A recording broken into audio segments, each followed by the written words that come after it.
नमस्कार, मैं हूं केशव तिवारी और विशाल खबर के चर्चित चेहरे कार्यक्रम में आज हमारे बीच medical and sales representative Madhya Pradesh Chhattisgarh के स्टेट हेड C2 स्टेट की वर्किंग कमेटी के सदस्य एवं जिला ट्रेड यूनियन काउंसिल के जनरल सेक्रेटरी संजय सिंह तोमर हमारे बीच में हैं। तो संजय जी, स्वागत है हमारे स्टूडियो में आपका। Thank you.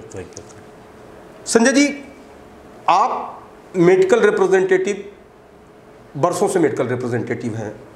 माने जिस ज़माने में मेडिकल रिप्रेजेंटेटिव जब टाई लगा के निकलता था तो उसको पहचान बताने की ज़रूरत नहीं होती थी। मतलब उस दौर में बहुत कम लोग होते थे, लेकिन जब आप लोग बिल्कुल मतलब टाई लगी हो और अच्छा सा कपड़ा पहना हो तो लोग ये मान लेते थे कि एक बहुत अच्छा व्यक्ति कोई, तो माने कपड़े से आप लोगों के प्रोफेशन की पहचान हो जाती थी जिस दौर में आप लोगों ने।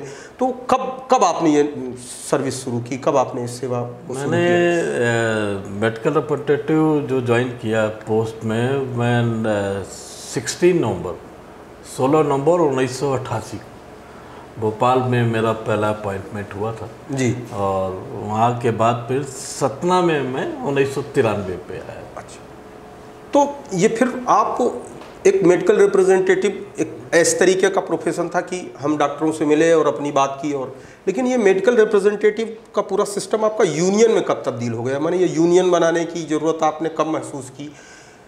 मतलब ये एक ऐसा व्यवसाय था जो सेल्स से रिलेटेड था, और ऐसा भी सेल्स जो डॉक्टर जैसे लोगों को कन्विंस करके अपने प्रोडक्ट को लिखवाने का काम, मतलब अपने आप में एक कठिन काम था और एक बड़ा इज्जत वाला पेशा था। और उस इज्जत के पेशे से निकल करके जब आप लोग मतलब यूनियन पे आ गए कि नहीं अब इस प्रोफेशन को भी यूनियन की ज़रूरत है, तो ये कब ज़रूरत महसूस हुई आपको? एक्चुअली क्या है कि जो मेडिकल रिप्रेजेंटेटिव प्रोफेशन का जो जी 1963 जी 1963 में मेडिकल रिप्रेजेंटेटिव नाम का एक यूनियन बना जी।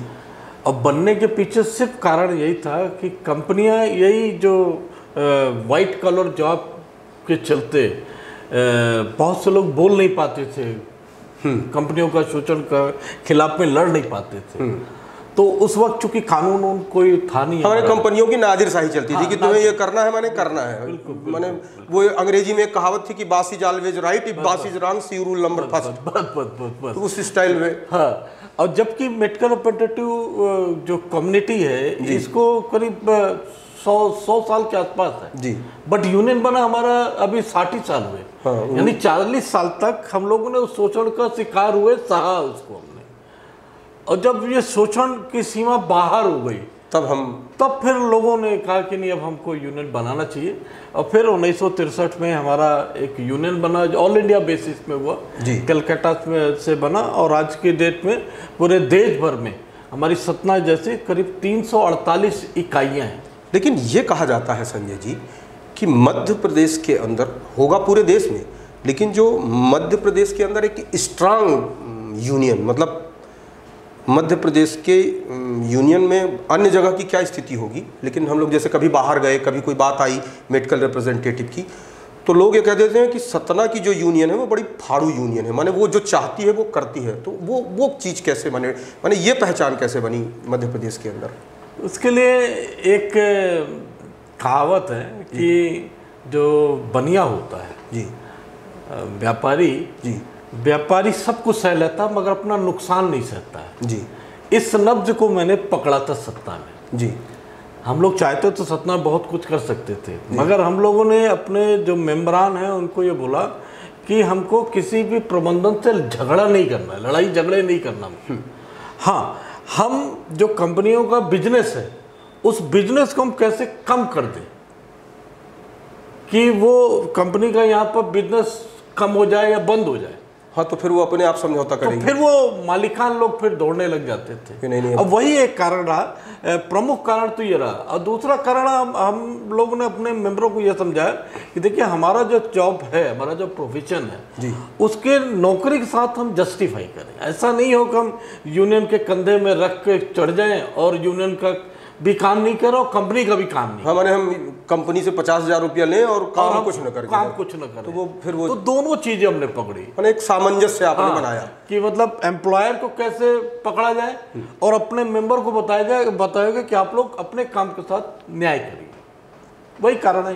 एक चीज़ और अब सुनने में आती है कि बहुत सारी कंपनियां जो हैं मेडिकल रिप्रेजेंटेटिव को बाहर करती हैं और डॉक्टर को सीधे गिफ्ट, पैकेज, विदेश यात्रा, माने डॉक्टर को सीधे हायर कर लेती हैं, खरीद लेती हैं। तो ऐसे में मेडिकल रिप्रेजेंटेटिव की नौकरी का संरक्षण आप कैसे करते हैं?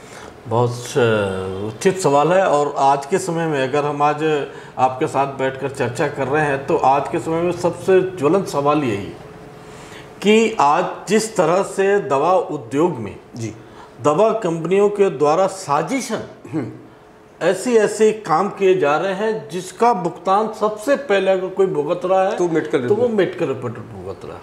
उसका कारण है, जैसे आपको बताया मैंने कि जब हम लोग 88 में आए थे जी तब डीपीसीओ रहता था, डायरेक्ट प्राइस कंट्रोल जी।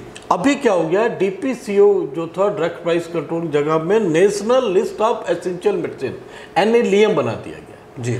इन दोनों बेसिक फर्क क्या है कि डीपीसीओ जब तक था जी तब तक दवाइयों के जो दाम होते थे वो सरकार तय करती थी जी।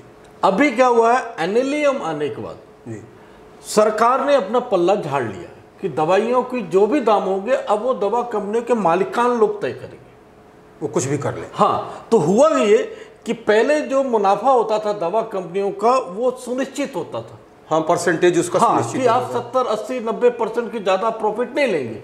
बट चूंकि अब एम्प्लॉयर लोग, मालिकान लोग उसका दाम तय करने लगे तो अब उसमें क्या प्रॉफिट ह्यूज आ गया, 1000% बिल्कुल। मतलब जो एक पैरासिटामोल आपको 50 पैसे में पड़ती है, 1 रुपये में पड़ती है, आपको मिलती है, उसकी पता चलेगा कॉस्ट 1 पैसा भी नहीं है, 2 पैसा भी नहीं है।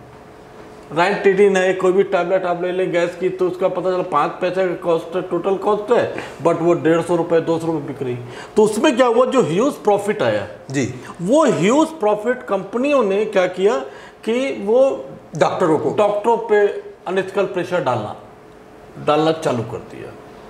वहाँ पर उनको गिफ्ट देना, लालच देना, ये बहुत सी चीज़ें जब ज़्यादा देने लगी जी तो उसका कारण हुआ कि दवा बाजार में जी जो कभी ऐसा नहीं हुआ। पहले आप भी बहुत डॉक्टर से मिलते थे जी, बहुत सारे डॉक्टर ऐसे होते जहाँ ये सब कुछ नहीं होता था, मगर आज के समय में हो रहा है। उसके हमने आज की तारीख में तो यहाँ तक सुनने आता है कि ये दवा कंपनी इस डॉक्टर के बच्चों की फीस दे रही है, इसने AC लगवा दिया, इसने कार दे दिया, माने उनके बेडरूम का डिज़ाइन भी कंपनी आजकल तय कर रही है कि हम सब देने के लिए तैयार हैं। इसमें कहीं ना कहीं देखिए मेरा यह मानना है, चूँकि हम लोग दवा उद्योग में कार्यरत हैं और हम लोग अभी सुप्रीम कोर्ट में UCMPA जी एक यूनिवर्सल कोड ऑफ कंडक्ट जी केंद्र सरकार ने बोला था कि हम दवा उद्योग के अंदर हम UCMPA लगाना चाहते हैं, जिसमें कि दवा उद्योग में कंपनियां और डॉक्टर क्या क्या करेंगे और क्या क्या नहीं करेंगे जी। तो उसमें सरकार ने अभी तक कोई भी कार्रवाई नहीं करी। उसको लेकर हम लोग ने सुप्रीम कोर्ट में रेट दायर किया और अभी 16 जुलाई को सुप्रीम कोर्ट ने केंद्र सरकार से जवाब भी मांगा है कि भाई आपने जो कोड ऑफ कंडक्ट बनाया है कि दवा उद्योग में क्या क्या चलेगा, उसमें आप कानून बनाइए ना। आपने जो कानून बनाया है कि आप कंपनियों से कोई भी गिफ्ट नहीं लेंगे, तो नहीं लेंगे तो क्या मतलब, अगर ले लिया तो सजा होगी, तो देने वाला को क्या होगा। तो अभी तक एक नारा चलता है, हमने सुना है कि पैसा मिलेगा, रुपया मिलेगा, दवाई लिखो तो सब कुछ मिलेगा। हाँ है, बिल्कुल है। आप बताइए ना, अब हमारे माननीय मोदी साहब हैं जी, इन्हें बड़ा चर्चित प्रधानमंत्री हैं, कोई हल्का आदमी नहीं है, देश का प्रमुख आदमी है। उन आदमी ने एक स्टेटमेंट दिया था जी कि डॉक्टर्स के लिए लड़कियां जाती हैं जी, बैंकॉक जाते हैं जी, स्टेटमेंट दिया था जी। तो हम लोग का ये उम्मीद बधी कि यार हम लोग ने जो UCMPA के सुप्रीम कोर्ट में रेट दायर करी, सरकार चूंकि प्रधानमंत्री बोल रहे हैं कि लोग डॉक्टर बैंकॉक जा रहे हैं, तो बैंकॉक में भजन करने तो जा नहीं रहे हैं, तो हमें लगा कि भाई ये शायद कुछ करेंगे। मगर पिछले 5 महीने हो गए सरकार ने वो सुप्रीम कोर्ट जा ही नहीं रहे। यानी इसका ये कहने का मतलब है जो आज अनितकाल मार्केटिंग हो रहा है उसमें कहीं ना कहीं दवा कंपनियों और सरकार की मिलीभगत है। अच्छा, तो आपको सतना शहर में या आपने बहुत सारा माने मध्य प्रदेश में बहुत सारे डॉक्टरों को देखा होगा, कुछ डॉक्टर ऐसे मिले क्या कि जो दवा कंपनियों के इस तरीके के प्रलोभन से बचते हैं कि नहीं हम यमार के थ्रू ही सारा कुछ करेंगे, कम से कम इस बहाने इनकी नौकरी चल रही है, इनका भी घर परिवार चल रहा है। कुछ माने ऐसे माने सैद्धांतिक डॉक्टर भी आपको देखने में आए क्या कि जो ये कह देते हैं कि नहीं नहीं मैं इन सब चीज़ों से दूर हूँ? नहीं, देखिए अगर अब हम बात करेंगे 2000 तक की जी, 2000 तक तो ये गंदगी थी मैंने अब ये 2000 के बाद में मैं डॉक्टर्स को दोष इसलिए नहीं दूंगा कि मैं उस एरिया में भी काम किया जब डॉक्टर को कुछ नहीं मिलता था जी, और मैं इस एरिया में भी काम कर रहा हूँ जब सब कुछ मिल रहा है जी। तो उसमें हम ये नहीं कह सकते कि डॉक्टर सीधा इन्वॉल्व है, मगर आपने जो कुछ शब्द इस्तेमाल किए, कुछ शब्द हैं वो कुछ ही हैं हमारे जिनको अंगुलियों में गिना जा सकता है, बड़े सम्मान के साथ में कह सकता हूँ, कॉन्फिडेंस के साथ कह सकता हूँ, सैल्यूट करने लायक डॉक्टर कि डॉक्टर बहुत सारे डॉक्टर ऐसे सतना में हैं जिनको जो डॉक्टर वीके अग्रवाल साहब टाइप के नाम लीजिए आप, जिनको अपन भगवान कह सकते हैं। रियल इज गॉड, वो भगवान मतलब भगवान ही है। वीके अग्रवाल वेंकटेश अग्रवाल जी, वो बहुत अच्छे डॉक्टर, नहीं लेते कुछ भी नहीं लेते, बहुत सारे डॉक्टर हैं हाँ, बट नाम लेना यहाँ पर उचित नहीं होगा। नौकरियां खत्म हो रही हैं, औद्योगिक प्रतिष्ठानों ने ठेका पद्धति शुरू कर दी, नौकरी में नहीं रखते, एक ठेकेदार रख लेते हो, तुम ठेकेदार रख लो, तो जिससे उनको बहुत सारी चीज़ों से बचना। मैंने जिस तरीके का ये नौकरी खत्म करने का दौर शुरू हुआ, उसको आप लोग कैसे माने, उस लड़ाई को कैसे लड़? चलिए केशव जी, क्या है कि अभी आज हम लोग जब बैठ के चर्चा कर रहे हैं, आज हमारे शहीद आजम भगत सिंह जी का जन्मदिन जी।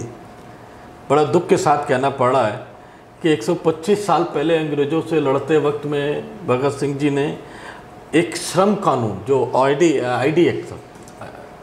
एक्ट के खिलाफ में लड़ाई लड़ा था, जो बम वाला कांड है, किस्सा है जी। उसमें यही था कि औद्योगिक विवाद अधिनियम को सरकार पलट रही थी जी, तो उन्होंने बम फोड़ा था और उस अंग्रेज सरकार ने कुछ नहीं कर पाया, उस कानून को बदल नहीं पाई।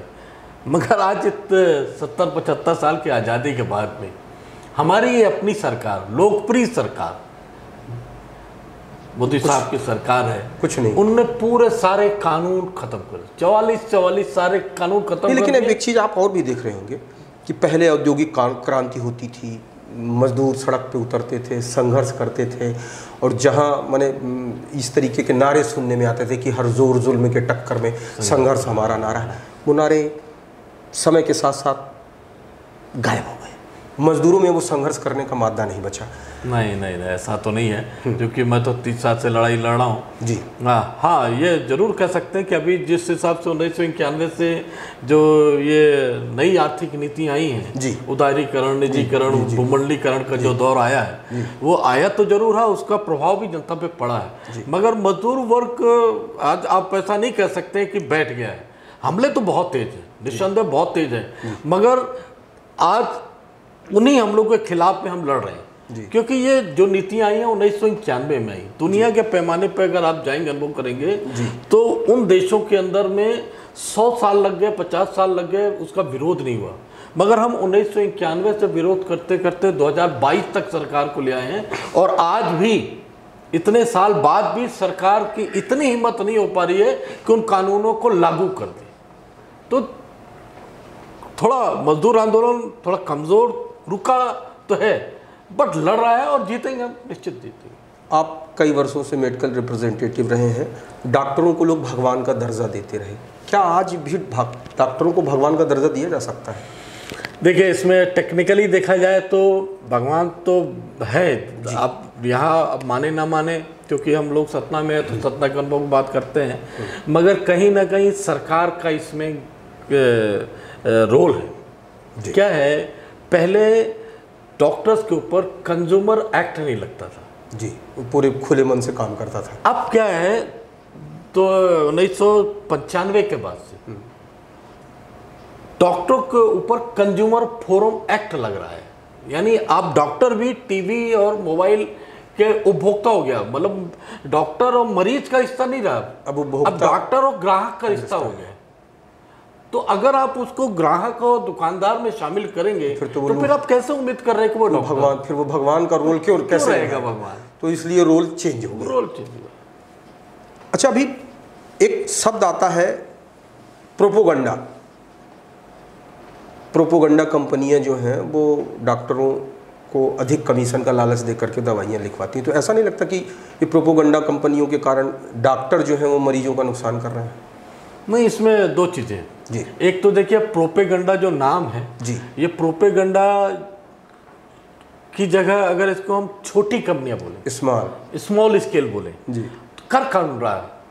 अगर आप पता करेंगे यहाँ पर छोटी छोटी कंपनियां जो चला रहे हैं लोग को, कर कौन रहा है? वो निश्चित तौर पर कोई बेरोजगार कर रहा है जी, जिसके बाद रोजगार के अवसर नहीं मिले तो क्या करेगा? भूखों मरने की बजाय चलो ये करते हैं। तो चूंकि सरकार ने कानून में बदलाव कर दिया, पहले क्या होता था कि दवा कंपनियों को थर्ड पार्टी लोन लाइसेंस नहीं होता था। मतलब कोई भी कंपनी, अगर आप दवा कंपनी है तो उसको फैक्ट्री होना चाहिए। अब सरकार ने उसमें कानून में बदलाव कर दिया, तो अब कोई भी पैसा वो जाइए, आप किसी भी दवा कंपनी के सामने, फैक्ट्री के सामने जाइए, आप बोलिए कि हमको दवाई बनाई, दवा बना के दे देता है। मगर आज के डेट में मैं दावे के साथ कह सकता हूँ कि वो छोटी कंपनी जिसको आप प्रोपेगेंडा नाम दे रहे हैं, तो वो तो किसी तरह रोजगार पाल रहा है। मगर मैं चूंकि 30 साल 34 साल से प्रोफेशन में हूँ, मैं कह सकता हूँ कि वो कंपनी से बड़ी बड़ी कंपनियां ज़्यादा बड़ा प्रोपेगेंडा है, वो ज़्यादा आर्थिक ज़्यादा गंदगी फैला रही हैं। भाई आज के समय में आज जो गंदगी फैल रही है छोटी कंपनियों को नहीं है, वो बड़ी कंपनी, ये बड़ी कंपनियों का है। कि डॉक्टरों को अगर बैंकॉक भेज रहे हो, डॉक्टरों को लाखों रुपए करोड़ों रुपए आप दे रहे हैं, तो ये छोटी कंपनी कहाँ से दे पाएगी? चूँकि आप श्रमिक आंदोलनों से जुड़े रहे हैं और सतना जिले में श्रमिक आंदोलनों में कई बार श्रमिक आंदोलनों को बड़ी बेरहमी के साथ कुचला गया। अभी हाल ही में कुछ दिनों पहले मैहर में एक श्रमिक मनीष शुक्ला की हत्या कर दी गई। इसके पहले भी हत्याओं का एक लंबा दौर रहा। इन हत्याओं के पीछे आप क्या देखते हैं कि क्यों होती हैं इस तरीके की हत्याएं, और इन हत्याओं को रोकने के लिए क्या किया जा सकता है? देखिए, इसमें हमारा समाज भी दोषी है जी, और हमारे सत्ता में बैठे हुए जो सत्तारूढ़ लोग हैं, वो लोग भी दोषी हैं। क्योंकि सत्ता में बैठे हुए लोग और जो पूंजीपति लोग, उनका एक गठजोड़ बना हुआ है, कोलैबोरेशन है। क्योंकि आपको पता है सतना जिले में 9 सीमेंट फैक्ट्री जी, 9 सीमेंट फैक्ट्रियों में कभी भी ऐसा नहीं रहा है कि यहाँ पर कोई भी ट्रेड यूनियन यहाँ पर चल पाए या रुकने पाए। दुख के साथ कहना पड़ रहा है कि हमारे बहुत सारे ट्रेड यूनियन हैं, इसमें इंटक भी है, एटक भी है, सीटू कभी नहीं रहा है जी। इंटक रहा है, यहाँ पर एटक रहा है, विशंबरनाथ पांडे जी का आंदोलन चला है। मगर ये जितने भी यूनियन यहाँ बने हैं, वो कहीं ना कहीं मैनेजमेंट के साथ वो लोग भी कोलैबोरेट, मैंने एक थाली में बैठ के दिखाने के लिए यूनियन थे, लेकिन वो एक ही थाली में बैठ के भोजन करने वाले लोग वही कर रहे थे। CI2 जिस यूनियन से हम लोग आते हैं, वहाँ पर हम लोग ने कभी ऐसा नहीं किया, और वही एक कारण है कि सतना जिले में सीटू का सीमेंट में कोई बहुत बड़ा यूनियन नहीं बन पाया। मगर अभी आज के समय में 9 सीमेंट फैक्ट्रियों में 8 सीमेंट फैक्ट्रियों में सीटू का यूनियन बन चुका है। धीरे धीरे हम बन चुका है। हम लगभग सारे सीमेंट फैक्ट्रियों में हम आ चुके हैं। और अभी जो इस तरह से मनीष शुक्ला का हत्याकांड हुआ, उसके पहले रमेश तिवारी जी की हत्या हुई, ये कहीं ना कहीं हम दावे के साथ ये कह सकते हैं कि ये नेता और सरकार और सीमेंट फैक्ट्री के ये दोनों लोग मिल करके इस जिले के एक औद्योगिक अशांति भी बना रहे हैं, फैला रहे हैं। क्योंकि आप जाइए, बहुत सारी सीमेंट फैक्ट्रियां हैं, देखिए इनके पास जो CSR के नाम पे जो पैसे आने चाहिए, जो सुविधाएं मिलना चाहिए, आज हम लोग सतना शहर में बैठे हैं। आपको पता है कि सतना जिले में सबसे ज़्यादा अस्थमेटिक पेशेंट कहाँ से आ रहे हैं और क्यों आ रहे हैं? CBS सीमेंट फैक्ट्रियों के धूल से आ रहे हैं। धुआं हम लोग खाते हैं, और बाकी मलाई जो है वो कलकत्ता, मुंबई और इस तरीके की सारे लोग खा रहे हैं। तो ये दौर हुआ है। और अभी जहाँ तक मनीष शुक्ला का सवाल है, हम लोग इसके खिलाफ लड़ाई लड़ रहे हैं।